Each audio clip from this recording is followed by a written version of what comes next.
வணக்கம் நண்பர்களே.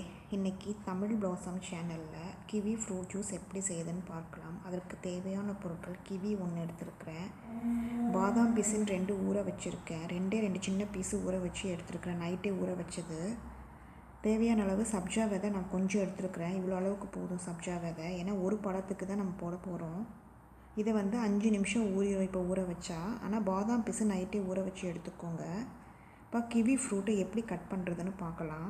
மேலே தோலை சீவி எடுக்கணும். இது கொஞ்சம் பழம் ஆயிடுச்சு, ஆனால் கனியலை, ரொம்ப கனியலை. இப்போ ரொம்ப கனிஞ்சிருந்தது அப்படின்னா தோல் சும்மா சீவினாவே மேலோட வந்துடும்.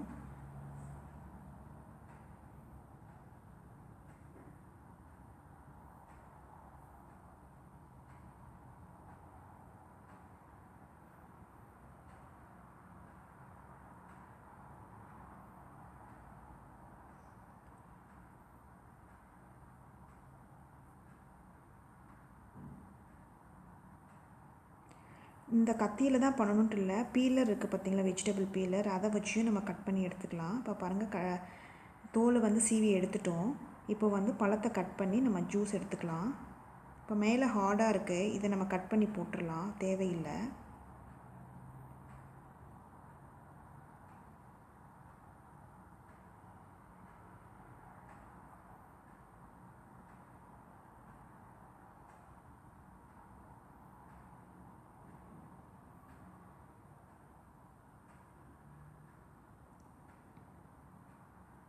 அப்புறம் கட் பண்ணியாச்சு பழம். இப்போ பாதாம் பிசின் ஊற வச்சது தண்ணிக்கு பதிலாக அதை ஆட் பண்ணிக்கலாம். இப்போது இதில் பனங்கற்கண்டு கொஞ்சம் ஆட் பண்ணிக்கலாம் டேஸ்ட்டுக்காக. இப்போ ஒரு பிஞ்ச் அளவு நம்ம சால்ட்டு சேர்த்துக்கலாம், ஏன்னா டேஸ்ட்டுக்காக நம்ம சால்ட்டு சேர்க்குறோம். பாருங்கள், சப்ஜா விதை ஊற வச்சுருக்கோம், இது ஊறிட்டுருக்குது. 5 நிமிஷம் ஊறினா போதும்.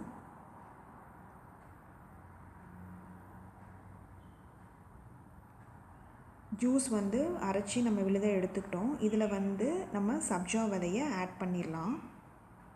இப்போ சப்ஜா விதை ஆட் பண்ணியும் கொஞ்சம் கெட்டியாக இருக்குது அப்படின்னா நம்மளுக்கு மிச்சம் இருக்கிற பாதாம் பிசின் தண்ணியும் ஊற்றி கலக்கிக்கலாம். இப்போ ஜூஸ் ரெடி ஆயிடுச்சு.